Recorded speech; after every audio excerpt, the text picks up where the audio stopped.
Hi everyone. Uh, my name is Sharon Ogugu. I am many things. I am a daughter of a single mother. I am an only child. I am neurodivergent. I struggle with my mental health. I am a runner. Um, I'm a nutritionist by training. I love community health work. I enjoy volunteer work. I sense that it gives me a sense of meaning and it helps me embrace gratitude and realize that people's lives are different. Um, and I'm a feminist. I wish everyone were a feminist. And this is why, especially so that women and girls would be safe the world over. And why this is important to me is because I know what it's like to feel unsafe. And I have felt unsafe from childhood because I am the survivor of repeated sexual assault at the hands of a family friend, a friend, and and another friend. And I've had conversations with both women and men about um, about this topic: sexual assault, sexual harassment, unwelcome sexual advances, sex itself, and consent. And I've realized we exist in the world very differently.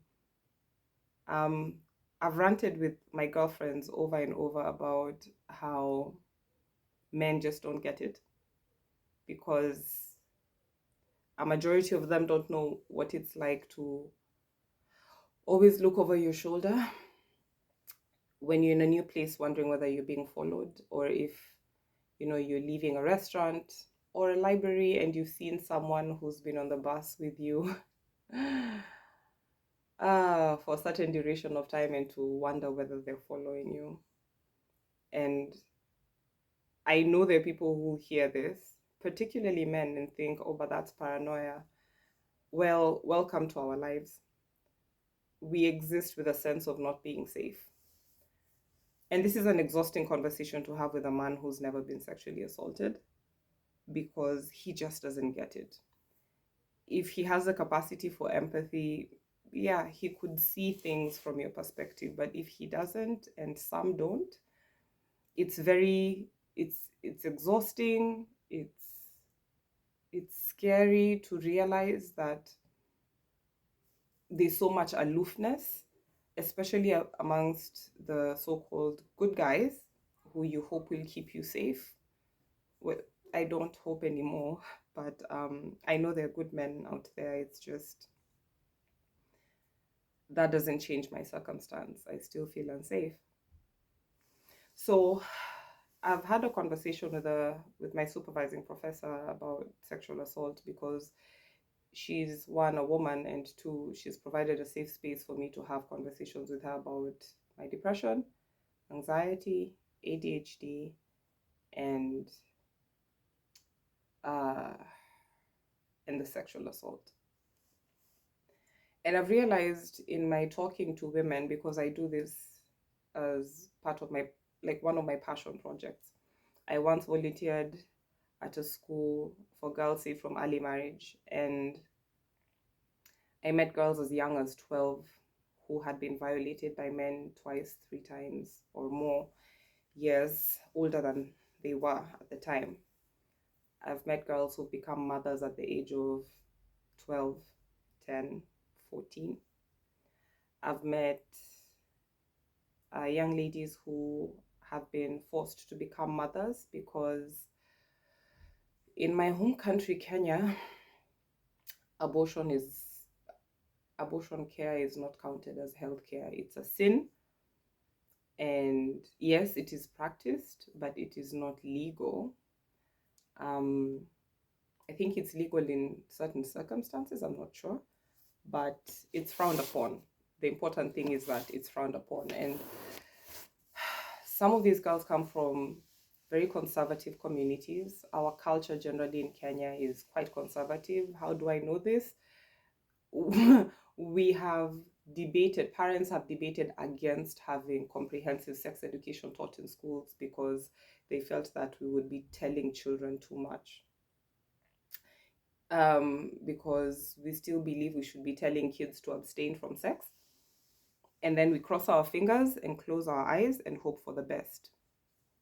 So we therefore don't prepare them for when you become a teenager and you really want to and you think you're ready. How do you have safe sex? How do you put on a condom? What is consent? We don't have conversations, empowering conversations that I have seen online where young men, boys, girls are taught that sex is like the act itself is like taking a cup of tea where you sip and put it down. You don't just gulp it at once. And meaning you can be consenting at the beginning where it's a resounding yes, and then change your mind in the middle because you just changed your mind. You're not in the mood anymore. It hurts, etc. Now that part, very many men I have talked to really differ with. And what I'm going to say is what I tell them all the time. It's my body, and I have a right to to tell you to get out of my body because it's my body. It's not about your feelings. It's not about your ego. It's not about, but it feels so good and I can't stop. You can stop physically. You know, you're able to, those are voluntary movements you're making. So you can't stop. This is an issue of choosing not to. So we're hoping to have that conversation on campus. I also talk to, especially my female friends, when I'm just upset. I've had a long day, I've had an emotional week, I've had a triggering week. And women have just been my safe space because they get it. Like, I don't even have to explain it twice. They just understand. They've either gone through it or they know someone who has. And women my age and younger, women at the age of 40, 35, 30, 25, tend to be very gracious, tend to be very quick to tell you that this was not on you. It's not about how you were dressed. It's not about the fact that you visited a man in his home, the fact that you did not give them permission to means that they should not have touched you, forced a kiss on you, put their hands on your body. I get a lot of grace from the younger women. The older women, especially the more religious ones, not so much. And so I have stopped going to them. So it has been very refreshing to realize that one, there is a safe space and not all older women are the same. Not all of them gatekeep patriarchy and excuse the poor behavior, terrible behavior, harmful behavior of men, and that some of them intentionally use their positions of influence and power at their places of work, in academia, in the departments where they serve, to create safe spaces for women. Being Black is hard enough in a predominantly white country. I'm in Germany. Being Black is just hard enough. I don't speak the language fluently. There are certain microaggressions that are hard to explain that you experience every other day, especially if you struggle to put your thoughts together to make a German statement like, I'm sorry I didn't hear what you said, because you're panicking. It's already hard enough, but it's even worse when you start to feel as if you're targeted for being exotic. I recently had an incident with my housemate that was incredibly triggering. I live with 7 men. And already, when I make that statement, the first thing my female friends make or have made has been, "Are you sure about this?" The backstory is that I'd been searching for a house from October. I'd been getting no responses. I got one response about, "I just want," that sounded like, "I just want tenants. I only want tenants who can speak German," with a laughing emoji and the tongue sticking out. Um, and such. Finding accommodation in Germany has been an absolute nightmare. And if you go online, you realize I am not the only one complaining about this. So my housemate came to me and asked, no, actually, he found a clip on my Instagram account. I didn't give him my number. I don't know how he got it, but I know I live my life publicly. And so he got my number, very likely from my Instagram page, because I practice as a health coach and that's how I get clients online. I practice online. And so I've really slowed down on my practice because I've been in school, and that's really taken its toll on me mentally as well, because the work I do is so emotionally engaging. I decided to prioritize school. So anyways, I'm now working on my master's thesis, at least in my head. I haven't officially started to type it out, but I have like points and stuff on my notebook, and my laptop is always like close by. It's just, I'm on my way to the library today because I really want to try and see if I can get this done. And I've got an accountability partner to work on this with me, because we have the same supervisor and we are both just struggling to get started. So, what was I saying? I was saying that, so my housemate reaches out to me and he's like, "Hi, do you know me?" I'm like, "Yeah, I can tell from your profile picture we live in the same house." I had lived there, I think, all of 2 weeks, probably less than, maybe 10 days, but not more than 2 weeks, I think. And he goes like, "Oh yeah, do you do fitness?" Um, I'm like, "Yeah," because he shares the clip, and whenever people ask me questions like that, again, just historically, it's because they either want to get in shape or they know someone. So I see a business opportunity. I could use the money, and I say, "I don't do fitness, but my business partner from back in Kenya is a yoga instructor, and she's amazing." And he says, "No, no, no, I'd like to work with you." And I realize, oh, wait, there is a language barrier. So, but then I tell him again, I don't teach yoga. I just do yoga for myself. But what I mostly do, I haven't done yoga in a while. I do it once in a while, like when I'm stretching because I've sat too long, or I've run and I'm horrible at stretching before and after.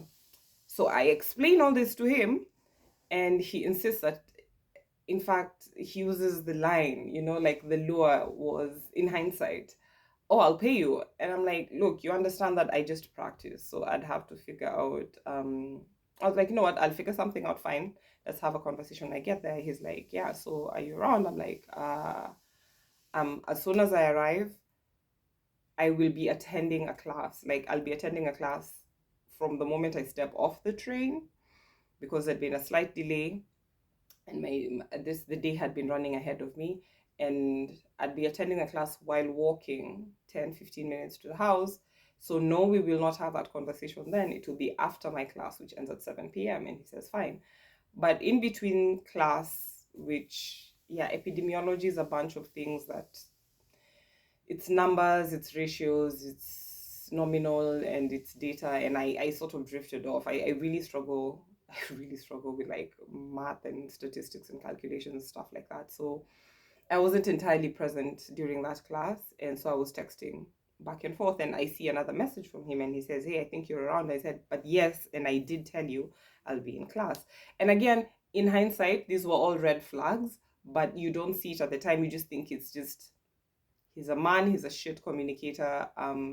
He doesn't like to take no for an answer.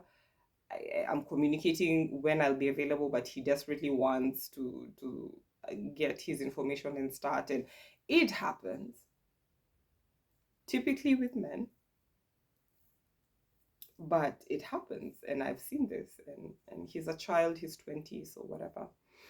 I just decided to, chalk it up to his being 20 and very and white passing and therefore privileged. So, and he thinks because he's paying, customer is king. And I just tell myself, I make all these excuses in my head on his behalf, and I'm like, he's being a pain, but he's likely going to be a pain that's paying. So you're a business owner, let's just suck it up. So I finished my class and I texted him to let him know I'm done with class. By the way, prior to this, I had told him we will be meeting outside for a session if we had a session. Like if we started working together, that we had to have a conversation first, and that the conversation would not take place in my room. It would either be outside or in the kitchen. He said he didn't want to work out outside because he's shy. I mean, the backyard is all covered up, but I get it. When you're learning something that makes you fold yourself in awkward ways, you don't want all your neighbors sipping tea and watching you. And I tell him, fine. I mean, it's a big house. We'll find a place somewhere. And he says, your room. And I say, no, I sleep here. I'm not comfortable. And the minute I sent him a message telling him my class was done, like I opened the door to find him outside my door. And immediately my alarm bells go off because he's on his phone and he reeks of cologne and he wants to step in. And I'm like, yo, wait. I told you we're not meeting in my room. And he's like, oh, but it's okay for me. I'm like, but it's not for me. And we have this back and forth for a hot minute before I finally tell him we're meeting in the kitchen or we're just not meeting because this is my room and I sleep here. And he keeps looking at my yoga mat and looking at his phone and looking at my yoga mat and looking at his phone, and he's not making eye contact. And immediately I tell myself something's off. I'd been chatting with a friend of mine. He's Kenyan. And I told him, hey, I have a business opportunity. And he's in business himself in Germany, has lived here for about 6 years. So I was getting advice from him. I'd also told my partner, hey, guess what? Someone reached out to me. What do you think? My partner immediately was like, nah, I don't think so. And I ignored him because I thought, I don't know. You're not cheering me on right now. Whatever. Let me go to where I'll get support. So I tell my friend, and my friend is in business, and my partner has done a bit of business before, but because my friend tells me what I want to hear, which is, hey, give it a go.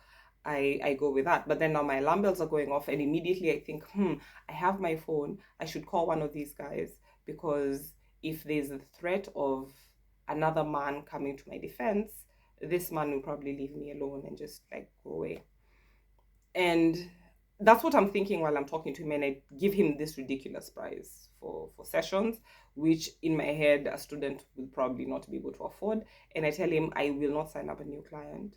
I mean, I will not sign anyone up until we've had a conversation, a contract has been signed, and and and he keeps saying like, but we can just do fitness now. And I tell him, no, because I don't know what your fitness goals are. I don't know if you have any injuries. Have you seen a doctor? You have to see a doctor first. And I'm just coming up with whatever I can come up with to get him out of my space. He's at my door. My other housemate is not in. He comes in late. I don't know if anyone else is like everyone else who'd been making so he's on my floor. This guy who is now in my head posing as a threat. And the only noises I'd been hearing were from downstairs, and I can't hear them anymore, so I don't know whether there's anyone else in the house. Welcome to the life of a woman. And so eventually he says, okay. Oh, by the way, I'm having this whole conversation in German, which is mentally exhausting because my German is not great. So he goes to his room and I immediately lock my door and call my friend, or rather send him a voice note telling him, oh my God, you will not believe what happened. No, actually, I did not lock my door. I forgot to lock my door. I just immediately picked the phone because I wanted it to sound as if I had informed someone. And immediately he gets to his room and his door closes. I get a bunch of pictures. Pictures I would term as inappropriate because it's a woman sat on a mat with her thighs spread apart. She's in workout gear.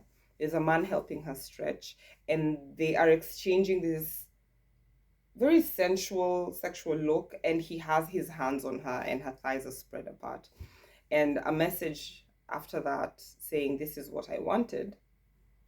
Uh, and then there's a picture that I wasn't able to view because it was set to view once. I lose my mind. And it's not one picture, it's a bunch of them. Like they do could have very easily been 8 pictures sent in quick succession. So the ones I can view, and I think two that I couldn't view unless I tapped on them. I'm shaking with anger because I feel disrespected. I feel like my time has been wasted because I am now starting to get a an inkling of what's going on. And I go and knock on his door and I ask him in perfect German, "What did you just send me?" By the time I had gotten to his door, the photos had disappeared. He deleted them. So I didn't have any, evidence. I couldn't take any screenshots. So I block him immediately so that he can no longer like delete the pictures from both our ends because there's that option on WhatsApp. I get back to my room and I call my partner to let him know what's going on. And my housemate leaves his room to come to my door and he's trying to go like, "Excuse me, I'm sorry, I'm sorry." And he's been apologizing from when I knocked on his door. He just said, "Sorry, sorry." He didn't say it in German, he said it in English, "Sorry." He can't look at me, he's not making eye contact. He's now standing outside my door. I am thinking, oh my God, am I going to have to hurt him? Or in my mind, this was not going to happen to me again. Months after I got to Germany, actually weeks after I got to Germany, an older man gave me a lift to my campus because I lived in this small town where nothing really happens, and campus is a 20-minute walk away. It was either drizzling or snowing, but either way, it was very cold outside. And it's a narrow road and everyone's driving past and I'm rushing. It's visible that I am in distress and trying to get to class on time because, oh my God, cliche, black woman cannot keep time. So I get somewhere between my where I stay and my campus, and someone slows down and he asks where I'm going and he seems pleasant. And again, just because I just want to get to where I'm going, I say campus, and he speaks English, and I'm like, oh my God, a German who speaks English. Um, and so he gives me a lift to campus, and again, in hindsight, the fact that he said that I had a nice smile, and I would do well in the service industry. May have been an alarm bell. I don't know. I think in hindsight it is, but he said, "You have a nice smile. I own a place, a mini golf place. You could come work for me, serve food, etc." I told him my German isn't good. We trifled in a bit of German. In that short ride before he dropped me off, he's like, "No, at least you can speak it." And he's like, "Yeah, just come by and see the place." And I did. And this started a series of I now believe attempts for him to show me what I could have if I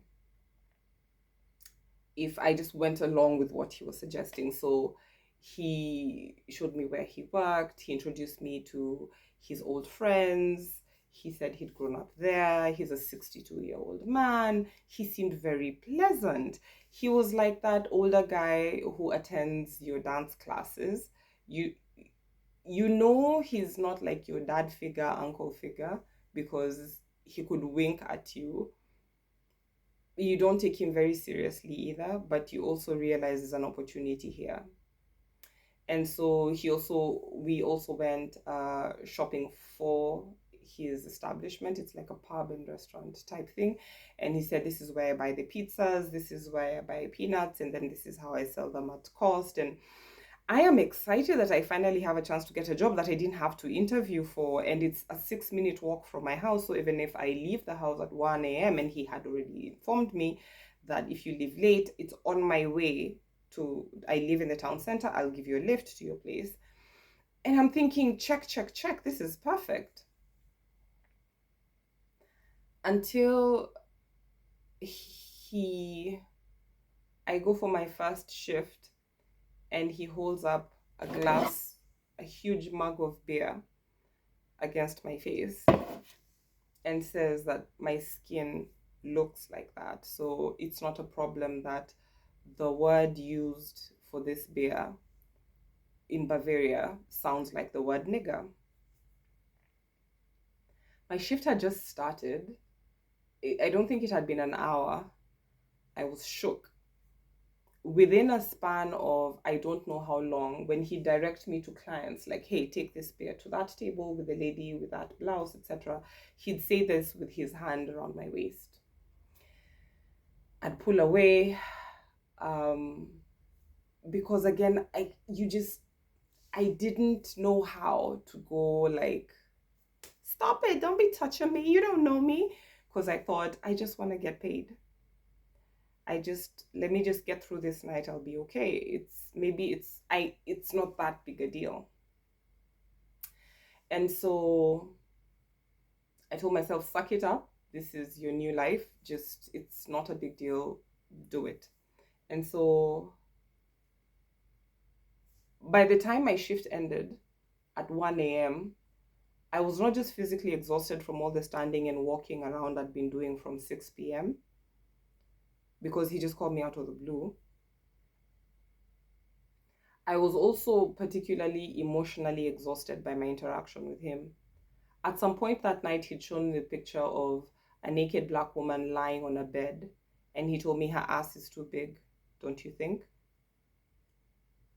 Or what do you think? I think he asked me what I thought about her, and I was like, yeah, she's beautiful. And he's like, yeah, but her ass is too big. She was a skinny girl.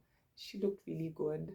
But I felt so violated by that interaction, because that's not an interaction you have with your boss who you're working for the first time.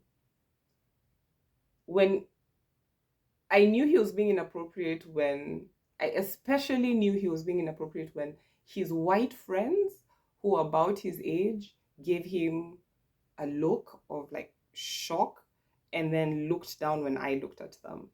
I realized, oh wait, so this isn't in my head. Because that's the other thing, that this is how sexual assault messes, or harassment messes with your head. And especially if you're the only woman in the room, you think, maybe I'm overthinking this. Maybe I'm crazy. Maybe I'm too sensitive. God forbid you've grown up hearing things like that, because I have grown up hearing that I am overly sensitive. I only got my ADHD diagnosis in 2021, like December of 2021, maybe, because I had such a bad depressive episode, I couldn't get out of bed. Oh, by the way, after this interaction with this man, I couldn't get out of bed for 2 days. Thereafter, I met someone at a house party in Munich, who I thought was like interesting, and we got talking. Somewhere along the line of our friendship, this man asked me to drop a pin to my location, and because we'd become fast friends, we'd met a couple of times, I told him, hey, I have a bunch of calls I need to do today. He was bored, he was in the house. He said, hey, you keep saying you live in the village, it's only an hour's drive away, I don't have anything I'm doing, let me come visit you. And I was like, cool. But because of my previous experiences, I told him, no funny business, right? And he was like, yeah. And he knew what I'd gone through. And he still came to my house. And it started off with compliments about me looking good. Then somewhere in our interaction, there was, just kiss me, then we can go. And I said, no, I had already told you no funny business. And I had already told you that I'm not in that space. And you tell someone and you keep telling them, and they just refuse to take your no for a no. So when these things happen to you repeatedly, and then later when we had the conversation, he said that I was going through some things.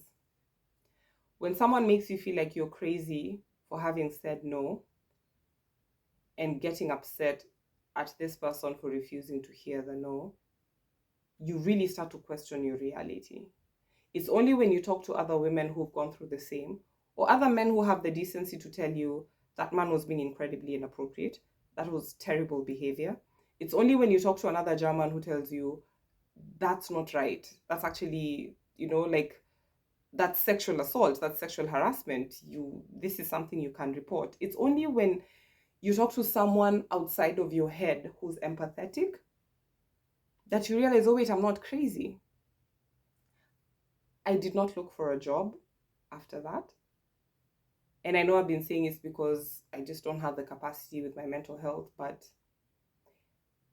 I just did not want to be around white men at all. I put them in a box. I was like, look, I'm already afraid of men, period.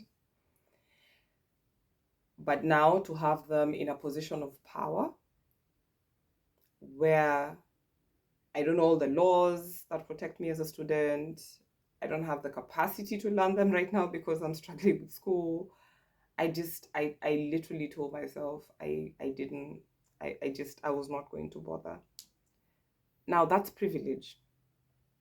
I had a blocked account and I was able to still to survive on the money I had on me to get through school for the 1.5 years that I've been here. 2023.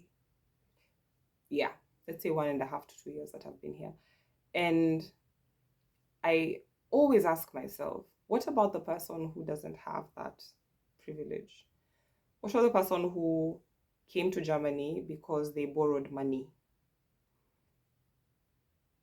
on interest and promised to pay it back within 3 months of their arrival?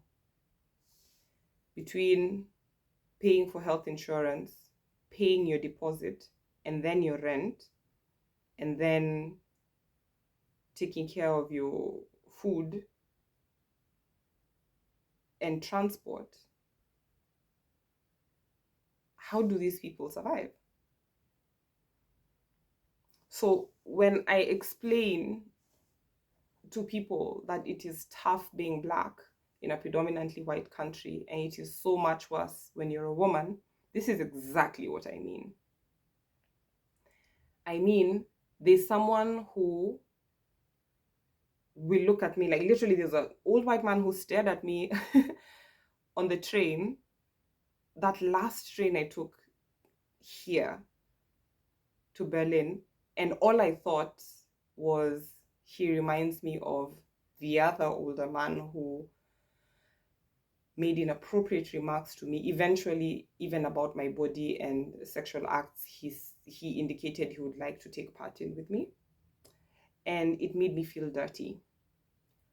And he stared at me to a point where I held his gaze for a time, and he held my gaze. I don't know for how long, until he eventually looked away. Now, to someone, that's not a big deal. But to someone else, someone like me, for whom that is a threat. And I kid you not, I was looking back to see, because we all alighted at the same place. I stood somewhere and picked my phone and called my male contact who was to meet me at the train station so that I would feel safe. Imagine going through this every day. It's exhausting. It's dehumanizing. It's triggering. And my God, it's not anything I would wish on anyone. Not a man, not a woman, not anyone. So I'm sharing this here because I know that a lot of the solutions we find to the issues we have in our society need to start with conversations. Can we please start having conversations with men? Men, please have conversations with other men about keeping your thoughts to yourself. If you see me in the club, in my little dress, with my gang of friends, shaking it off on the dance floor, leave me alone. Just leave me alone. And I had this conversation with someone who said, but I just want to shoot my shot. I'm like, I don't care what you want. You don't know what I have been through, and how I will take it. This isn't about you.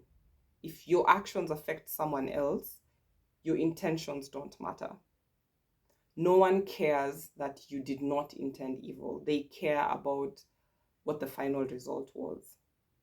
Because true, one woman will really appreciate you complimenting her body, and another will be triggered by it. When you weigh what is at stake, if you're a human being, you will just keep that thought to yourself. If you have any humanity,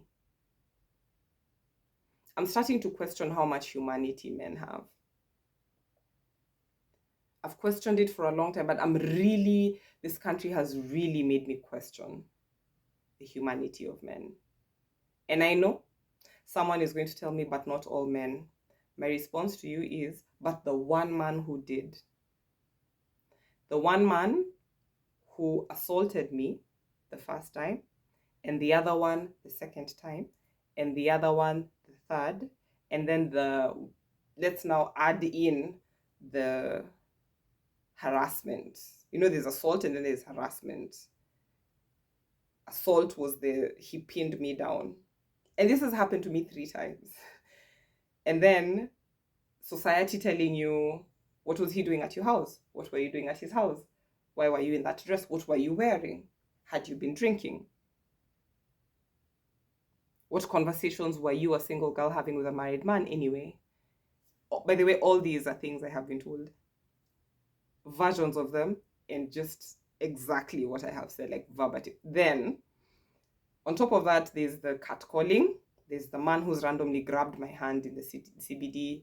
There's, and my friends have told me stories of getting grabbed on public transport and walking down the street and having a group of men say hi to you, and on your way home, and you smile, not because you are so excited to have a group of men standing a head taller than you, each almost surrounding you to just say hi and pay you compliments about how pretty you are. You smile because you are so afraid of what could happen, because women are just dying left, right, and center in Kenya. Women are dying because they're lesbians, and there are men who want to get it out of you. Women are dying because they've turned down men's advances. Women are dying for leaving relationships they're not happy in. Women are dying when at the back of your mind you're thinking, I could be a statistic. And then you live in a society that victim blames women and slut shames them. And then you're surrounded, and then there are statistics to show that rape usually occurs between a person and another person they know. So an uncle, a father, a cousin, a friend. And then that's statistics. But then when you talk to all your girlfriends, they tell you the person who made them feel unsafe was, yes, sometimes a random stranger, but more often than not, someone they went to church with, someone they went to the mosque with, someone who's been a childhood friend since they were 10 and now they are 40, an uncle who always gave them dirty looks and pinched them between their thighs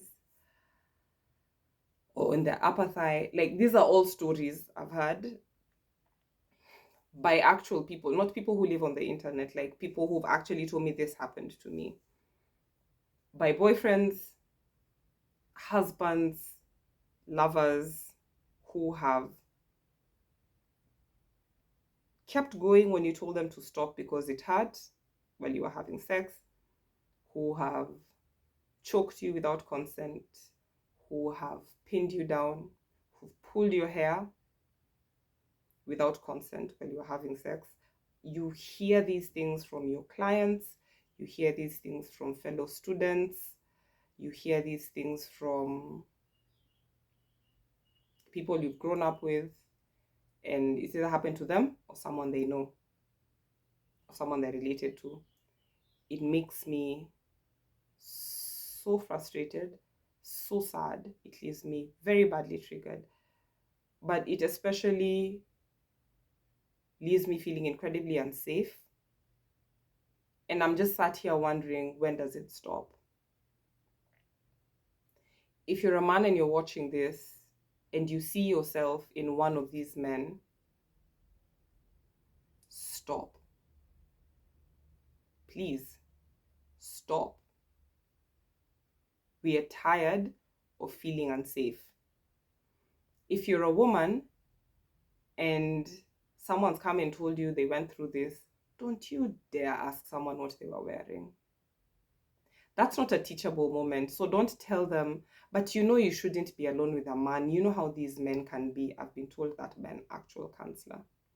Sharon, are you telling me you don't know that men can be cheeky? I had just shared with her that I'd had one of the worst experiences of my life. I was having trouble sleeping. That's what she thought to say. She was a point of care. She was supposed to be getting psychological support from her. I never went back. And that's why I tell people to this day, don't get counseling from a church. I've heard it said by many other women, get an atheist therapist or a very liberal one. When I interview a therapist, I want to find out if they are pro-life or pro-choice. For me, you have to be pro-choice. You have to be a supporter of the LGBTQ plus community, because that to me means you're open-minded. And even if you're Christian, you understand that other people exist in different stories and in different lives, and they make different choices from yours, and you respect that. You may not understand it, or you may not ascribe to that faith, but you're a human being who says these people exist and I exist and we exist. We are all in the world.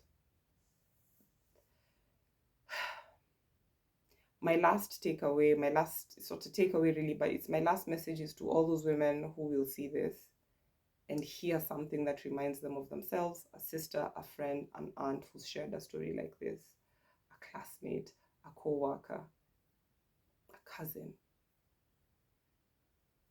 You're not alone and you're not to blame. I don't care if you were butt naked. I don't care if you gave your consent and then withdrew it mid-stroke. I don't. Because I know what it's like to do everything right, to wear the long dress, to dress like a boy, and still have someone take advantage of you because he's physically stronger than you are, because you're alone, or because he knows no one will come to your defense. It's not your fault. Please talk to someone. I hope for you healing and a safe space. I hope that you finally get to a place where the triggers are few and far apart. I hope it never happens to you again. And I hope you're safe. Let's raise awareness about sexual assault. We need to have these conversations.